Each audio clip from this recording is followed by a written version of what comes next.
بسم اللہ الرحمن الرحیم۔ السلام علیکم ناظرین۔ صدارتی نظام پہ ہماری بات ہوئی اور اس کے بعد پھر عمران خان صاحب کے خطاب پہ بات ہوئی، جس میں انہوں نے کہا کہ اگر مجھے نکالا تو میں بہت زیادہ خطرناک ہو جاؤں گا۔ اس کا مطلب یہ بھی بنتا ہے کہ وہ ابھی بھی خطرناک ہیں، لیکن نکالے گئے تو پھر زیادہ خطرناک ہو جائیں گے۔ تو اس کے بعد پھر گزشتہ روز آرمی چیف صاحب اور D G I S I نے ملاقات کی عمران خان صاحب سے، جس کے حوالے سے ہم نے بات کی کہ وہ اس میں کچھ ڈسٹرب لگ رہے تھے، اور ظاہری بات ہے کہ ان بیانات کے بعد جو ملاقات ہے اس میں اس پہ ضرور بات ہوئی ہوگی۔ اب آج ہم بات کریں گے کہ عمران خان صاحب کو اگر نکالا جاتا ہے یا فارغ کیا جاتا ہے یا استعفیٰ لیا جاتا ہے یا اس کی کوئی بھی شکل بنائی جاتی ہے تو پھر متبادل کون ہوگا۔ پچھلی روایت کے مطابق ہم دیکھیں تو اگر شخصیات نہیں تو پارٹی نے 5 سال پورے ضرور کیے ہیں۔ جیسے زرداری صاحب کے دور میں جب وہ صدر تھے تو وزیر اعظم یوسف رضا گیلانی، ان کو سپریم کورٹ سے سزا ہوئی علامتی، تو وہ اس پہ ان کو عہدہ چھوڑنا پڑا۔ پھر راجہ پرویز ارشد صاحب نے مدت پوری کی، اور اسی طرح نواز شریف صاحب کے دور میں جب ان کو پاناما کیس بنا کر اقامہ پر نکالا گیا تو پھر شاہد خاقان عباسی صاحب نے مدت پوری کی، پارٹیوں نے مدت پوری کی ہے۔ اس لیے ابھی بھی اگر تبدیلی آئی، یعنی تبدیلی کے اندر مزید تبدیلی آئی، تو وہ اسی شکل میں ہوگی کہ پارٹی پی ٹی آئی کی حکومت رہے گی، لیکن خان صاحب کی جگہ کوئی دوسرا وزیر اعظم آ جائے گا۔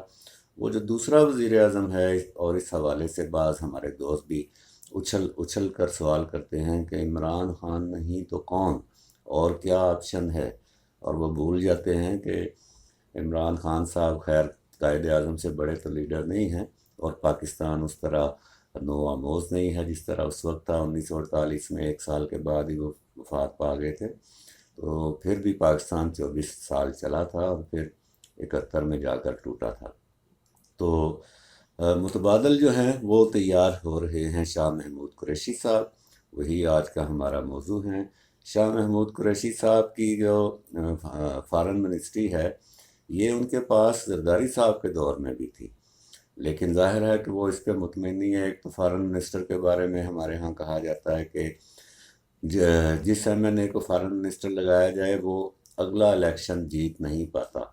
اس کی وجہ یہ ہے کہ وہ بیرونی دوروں پہ رہتا ہے اور اس کو اسلام آباد میں بہت مصروفیات ہوتی ہیں، لہذا وہ اپنے حلقے پہ توجہ نہیں دے پاتا، اس لیے ہار جاتا ہے۔ شاہ محمود قریشی صاحب پیپلز پارٹی انہوں نے چھوڑی تھی اسی لیے کہ گیلانی صاحب کو آپ وزیر اعظم بنا سکتے ہیں، ملتان سے ہی وہ ہیں، تو مجھے کیوں نہیں بنا سکتے، میں تو فارن منسٹر بھی ہوں اور دنیا سے تعلقات بھی بناتا ہوں۔